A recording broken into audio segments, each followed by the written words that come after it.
Dans ce tutoriel, nous allons voir changer une vidéo dans le panneau montage implique son changement dans le panneau moniteur du programme. Nous allons voir aussi comment modifier le niveau de zoom, comment modifier la position de la tête de lecture, comment modifier la résolution de lecture, le bouton réglage, les boutons du panneau moniteur du programme, et enfin, comment faire une séquence dans le panneau moniteur du programme.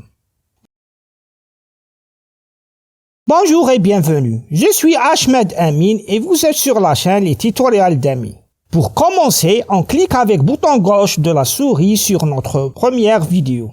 On maintient le bouton enfoncé et on fait glisser le tout dans le panneau montage sur notre séquence. Vous allez voir du coup que notre première vidéo se charge dans un panneau appelé moniteur du programme. On réduit l'échelle temporaire de la timeline. Dans le panneau moniteur du programme, vous allez changer la position de la tête de lecture en la déplaçant par la souris. On remarque que la position de cette dernière dans le panneau montage suit. De même, si on change la position de la tête de lecture dans le panneau montage, elle change dans le panneau moniteur du programme. Si on fixe une position dans le panneau moniteur du programme, la tête de lecture prend la même position dans le panneau montage. On peut agrandir ou réduire le panneau moniteur du programme en double-cliquant sur son en-tête. Conclusion. Il y a une liaison de suivi pour la position de la tête de lecture dans le panneau montage et le panneau moniteur du programme. On peut réduire ou augmenter le zoom de visualisation. Je vous conseille de rester sur Adapter pour avoir un affichage entier de notre vidéo.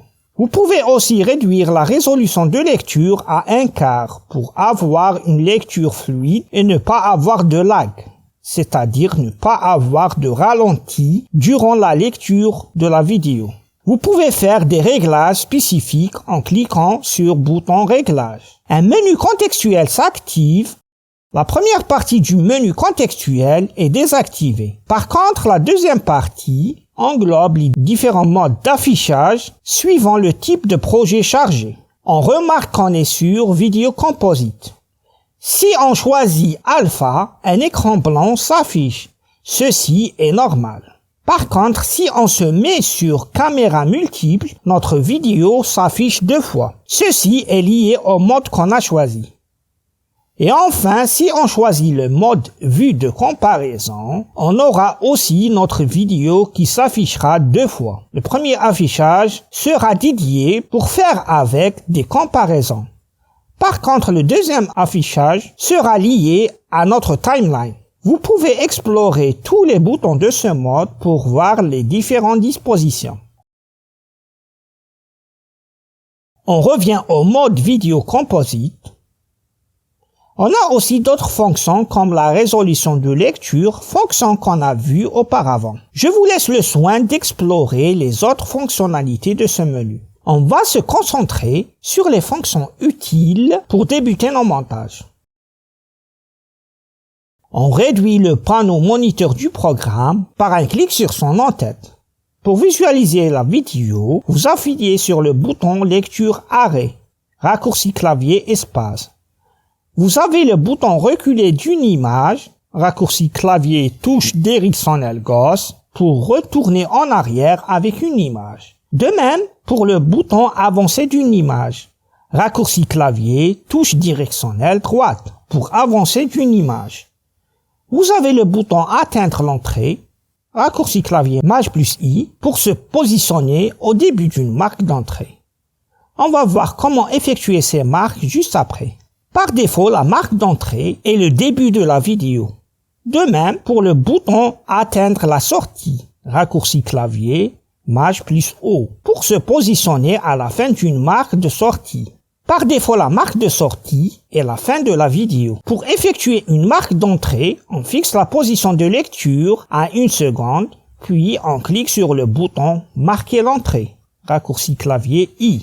Une petite barre grise s'affiche dans les 2 panneaux, moniteur du programme et le panneau montage. De même, pour effectuer une marque de sortie, On fixe la position de la tête de lecture à 5 secondes, puis on clique sur « Marquer la sortie », raccourci clavier O. On remarque que la barre grise commence à 1 seconde du début de la vidéo et se termine à 5 secondes dans les deux panneaux, moniteur du programme et le panneau montage. Si on clique sur « Atteindre l'entrée », la tête de lecture se déplace à la marque d'entrée. De même, si on clique sur « Atteindre la sortie », la tête de lecture se déplace à la marque de sortie dans les deux panneaux, moniteur du programme et le panneau montage. Bien. Pour effectuer une marque dans le panneau moniteur du programme, on positionne notre tête de lecture à 2 secondes.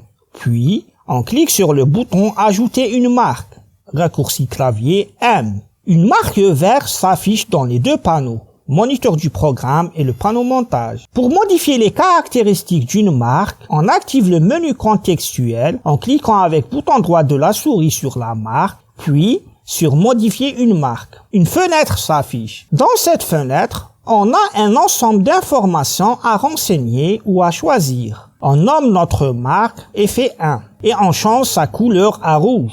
Une fois terminé, on clique sur le bouton OK. On positionne la tête de lecture à 4 secondes, puis on ajoute une deuxième marque. On modifie ses caractéristiques, on active le menu contextuel en cliquant avec bouton droit de la souris sur la marque, puis sur Modifier une marque. On nomme notre deuxième marque Effet 2. Une fois terminé, on clique sur OK. Si on déplace la tête de lecture à la marque d'entrée, on remarque son dessin qui apparaît. De même, un dessin de marque s'affiche dès qu'on atteint la marque rouge. La même chose se passe pour la marque verte. Si on déplace la tête de lecture à la marque de sortie, son dessin apparaît aussi. On ajoute une troisième marque. Pour supprimer une marque, on active le menu contextuel en cliquant avec bouton droit de la souris sur la marque, puis sur Effacer la marque sélectionnée. Notre troisième marque s'efface dans les deux panneaux, moniteur du programme et le panneau montage. Par contre, si on veut supprimer tous les marques, on active le menu contextuel, puis on clique sur Effacer tous les marques. Nos marques s'effacent dans les deux panneaux, moniteur du programme et le panneau montage. Très bien. Si on clique sur la marque de sortie et on maintient le bouton gauche enfoncé, puis on la déplace à 4 secondes, la taille de la barre grise diminue dans les deux panneaux, moniteur du programme et le panneau montage. De même, si on clique sur la marque d'entrée, on maintient le bouton gauche enfoncé, puis on se déplace à 1,15 secondes, la taille de la barre grise diminue dans les deux panneaux. On peut aussi augmenter la taille de la barre grise. Bien, vous avez deux autres boutons dans la barre des boutons qui ne sont pas importants pour débuter en montage. Par contre, le bouton Exporter l'image, raccourci clavier CTRL plus Maj plus E, nous permet d'extraire une image et de l'enregistrer sur notre disque dur. Le bouton Vue de comparaison a la même fonction que le mode Vue de comparaison du bouton Réglage. Pour ajouter ou supprimer des boutons à notre panneau moniteur du programme, on clique sur le plus à droite en bas de notre panneau. Un éditeur de boutons s'ouvre. On retrouve plusieurs boutons. Si on veut ajouter un bouton, on clique dessus et on le fait glisser dans la barre des boutons. Le bouton s'ajoute.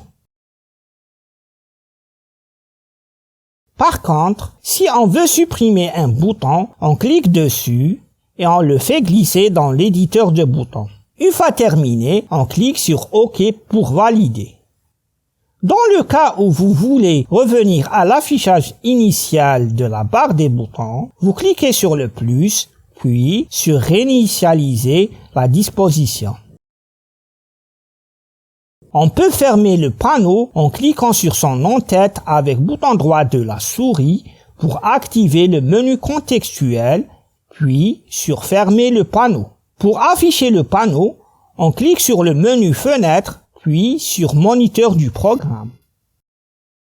On peut fermer une séquence affichée dans le panneau Moniteur du programme en cliquant sur son en-tête avec bouton droit de la souris, puis sur Fermer. La séquence se ferme dans les deux panneaux, moniteur du programme et le panneau montage. On réouvre la séquence. On supprime la barre grise, celle de la marque d'entrée et de sortie. On active le menu contextuel, puis on clique sur effacer l'entrée et la sortie. Si vous avez des questions, n'hésitez surtout pas à me le faire savoir en commentaire, je serai ravi de vous répondre.